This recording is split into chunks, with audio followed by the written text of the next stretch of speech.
لا إله إلا الله محمد رسول الله. Kemunafikan itu juga berkaitan dengan masalah umat. Bahwa musuh umat itu ada dua. Yang pertama adalah musuh eksternal, orang-orang kafir.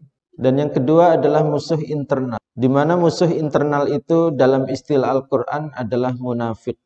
Ketika kita hidup di tengah-tengah jumlah mayoritas seperti ini, permusuhan dengan musuh eksternal itu relatif bisa diredam. Karena umat Islam jumlahnya lebih besar. Tetapi yang justru akan sangat berbahaya adalah musuh yang tampilannya adalah sama dengan umat Islam. Musuh internal umat Islam. Di mana ketika umat Islam jumlahnya makin banyak, punya banyak persoalan, maka muncullah orang-orang yang punya kepribadian kemunafikan itu. Maka kemunafikan setidaknya ada dua kepentingan diri kita dengan kemunafikan. Pertama adalah agar kita tahu ciri-ciri kemunafikan itu dan kita menghindarinya. Yang kedua, kita bisa mengenali orang-orang yang punya karakter kemunafikan lalu kita bisa early warning. Kita bisa memberikan peringatan dini, memberikan satu penilaian secara batin untuk menjauhinya atau tidak percaya kepada dia dan seterusnya. Tetapi jangan dilanjutkan dengan kepentingan yang ketiga. Ini yang tidak benar. Kepentingan yang ketiga adalah untuk memvonis orang bahwa dia munafik. Nah, ini dalam sejarah Nabi tidak diperbolehkan. Mengeluarkan statement bahwa seseorang itu munafik atau melakukan tindakan-tindakan main hakim sendiri, main hakim dengan izin, minta izin Rasulullah pun Rasulullah melarang. Pada zaman Rasulullah, seandainya Rasulullah mengatakan iya, silakan bunuh, itu adalah hukum resmi. Karena Rasulullah adalah kepala negara. Sekarang, tema kemunafikan adalah tema Islam. Mestinya kalau dibilang resmi, mahkamahnya adalah mahkamah syariat. Tetapi mahkamah syariatnya tidak ada. Berarti apa? Saluran resminya untuk memvonis orang munafik nggak ada.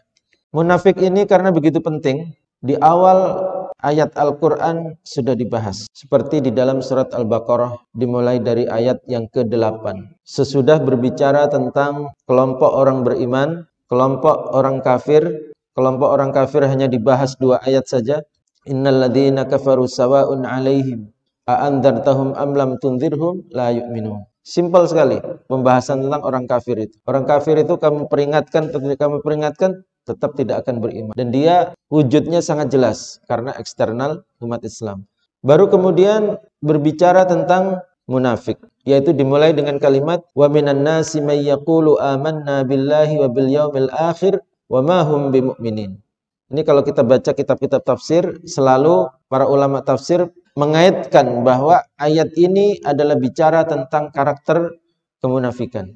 Yang menarik adalah diawali dengan kalimat wa minan nasi, dan di antara orang-orang, maksudnya di antara penduduk Madinah yang menyertai Rasulullah, baik muhajirin maupun ansar, maupun yang masuk Islam bukan kategori muhajirin atau ansar. Intinya yang hidup sebagai muslim bersama Rasulullah di Madinah saat itu.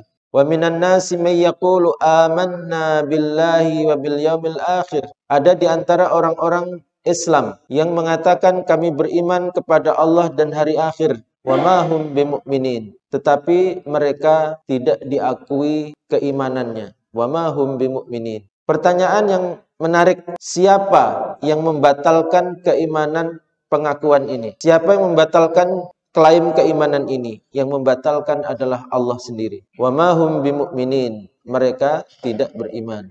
Ketika dibatalkan keimanannya, berarti statusnya apa? Statusnya adalah masih tetap dalam kekafiran. Karena imannya dibatalkan oleh Allah Subhanahu wa taala meskipun punya klaim. Dan itu biasa dalam kehidupan. Orang bisa saja mengklaim, saya dokter, tetapi begitu dites, ternyata nggak bisa mengetahui ini penyakit apa, sama sekali tidak mengerti dunia kedokteran. Maka klaimnya itu kemudian dibatalkan. Dia bukan dokter.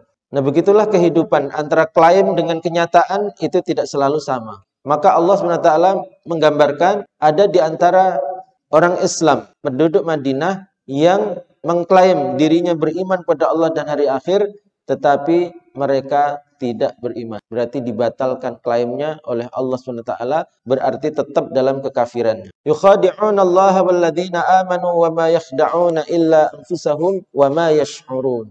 Mereka menipu Allah dan orang-orang beriman. Wa ma yakhda'una illa anfusahum wa ma yash'urun. Dan tidaklah mereka menipu kecuali menipu dirinya sendiri dan mereka tidak menyadari telah melakukan penipuan. Inilah yang kemudian melahirkan definisi. Definisi apa itu munafik? Munafik itu dari kata nafak. Nafak itu adalah lubang yang dibuat oleh hewan untuk bersembunyi. Nafak. Intinya adalah kenapa kemudian munafik itu disebut dengan munafik adalah karena dia perilakunya seperti hewan yang bersembunyi di lubang, di tanah. Sebagaimana kata Ibnu Katsir adalah orang yang zahirnya menampakkan keislaman tetapi batinnya menyimpan kekafiran dan permusuhan kepada Islam. Berikut ini kesimpulan yang kita ambil dari pemaparan guru kita. Semoga Allah Subhanahu wa taala merahmati. Sampai bertemu dalam pembahasan berikutnya dari sudut pandang Al-Qur'an dan Sunnah. Akhir kata dari admin. Terima kasih atas atensinya. Kesempurnaan hanyalah milik Allah dan kekurangan ada pada manusia. Mohon maaf jika ada kesalahan, silahkan tulis di kolom komentar.